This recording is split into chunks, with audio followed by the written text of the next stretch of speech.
पाकिस्तान का मकबूजा कश्मीर की खसूसी हैसियत बहाल करने का मुतालबा। मकबूजा कश्मीर की खसूसी हैसियत की बहाली मिशन है। अताउल्लाह तारड़ और अमीर मकाम की press conference.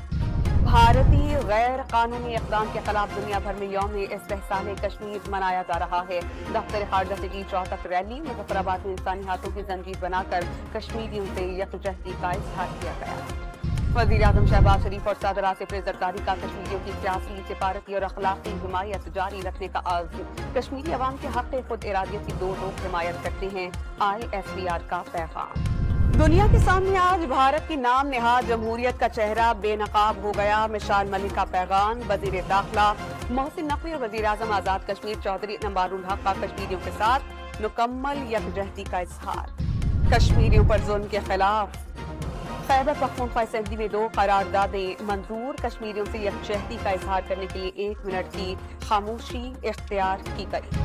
DG ISBR Ahmad शरीफ आज दिन 3 बजे हम प्रेस कॉन्फ्रेंस करेंगे। प्रेस कॉन्फ्रेंस में मुल्क की मजमूई सिक्योरिटी की सूरत हाल पर बातचीत की जाएगी। पाकिस्तान क्रिकेट बोर्ड का चैंपियंस कप शुरू करने का बाकायदा तौर पर ऐलान। हर फॉर्मेट का टूर्नामेंट होगा। 5 टीम्स शिरकत करेंगी। गैर मुल्की खिलाड़ी भी होंगे।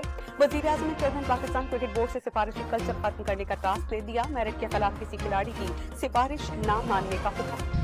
कराची में आज मूसलाधार बारिश की पेशगोई। कल होने वाले बारिश के पानी को सड़कों पर जमा देखा गया। सखी हसन और लियाकताबाद समेत कई इलाकों में सड़कें धंस कर रह गई। बिजली के भारी भरकम बिल्स और टैक्सेस के खिलाफ जमाते इस्लामी का रावलपिंडी और कराची में धरना जारी। हाफिज नईमुर रहमान का IPPs मुआहिदा करने वालों के असासाजात मुंजमद करने का मुतालबा। अमरीकी हुकाम को आज इसराइल पर ईरान के बड़े हमले के खदशात। अमेरिका, बरतानिया, भारत और स्वीडन समेत कई ममालिक का अपने शहरियों को इलाके से निकल जाने का हुक्म। लाहौर के इलाके इकबाल टाउन में PTI रहनुमा और निजी हॉस्पिटल के मालिक डॉक्टर शाहिद के कत्ल का ड्रॉप सीन। बेटा कत्ल में मुलव्विस निकला, पुलिस ने हिरासत में ले लिया। और पैरिस ओलंपिक्स में अमेरिका 19 गोल्ड मेडल्स के साथ पहले नंबर पर, चीन दूसरे और फ्रांस तीसरे नंबर पर।